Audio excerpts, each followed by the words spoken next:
اور دوسری بات یہ ہے کہ کھانے کے اندر ایک ضائع کرنے کا جو لوگوں کا طریقہ ہے، اس میں ایک یہ بات بھی سمجھی جاتی ہے کہ روٹی اس وجہ سے سائڈوں سے یا درمیان سے چھوڑ دی جاتی ہے کہ یہ جی جلی ہوئی ہے، اور بعض دفعہ اس لیے روٹی چھوڑ دی جاتی ہے درمیان میں کہ یہ کچی ہے، ہم اس کو کھا نہیں سکتے۔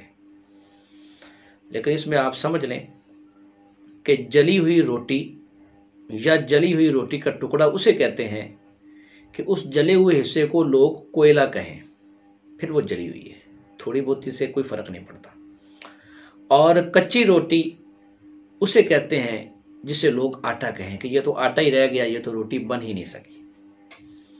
تو باقی اگر اس کو آگ کی جو گرمائش ہے وہ اگر اس تک پہنچی ہوئی ہے، تھوڑا بہت فرق رہ گیا ہے، تو اس سے نقصان نہیں ہوتا۔ ہمیں کوشش کرنی چاہیے کہ روٹی کھانے کے دوران ہمارے ٹکڑے نہیں بچنے چاہیے، روٹی پوری استعمال کی جائے۔ اللہ کی جانب سے یہ رزق ہے، اور اس رزق کو پورے اہتمام کے ساتھ اور اس کے آداب کے ساتھ کھایا جائے، تاکہ ہم اس کے ضائع ہونے کا جو وبال ہے اس کے اندر ہم شامل نہ ہو سکے۔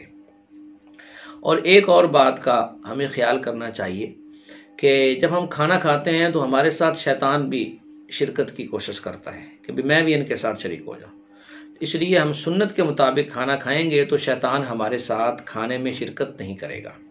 اور وہ طریقہ ہے کہ شروع کے اندر بسم اللہ الرحمن الرحیم، بسم اللہ وعلی برکت اللہ، اس کا اہتمام کیا جائے۔ اگر ہم شروع کے اندر یہ دعا بھول جائیں تو کھانے کے درمیان میں یاد آئے تو پھر بسم اللہ اولہ و آخرہ پڑھ لیں، تاکہ جو ہے وہ اس جو شروع کے اندر برکات ہونی چاہیے تھی اللہ تعالیٰ اس کا نعم البدل عطا فرما دیتے ہیں یہاں پر۔ اور جب کھانا ختم کریں تو پھر دعا پڑھیں الحمدللہ الذی اطعمنا وسقانا وجعلنا مسلمین۔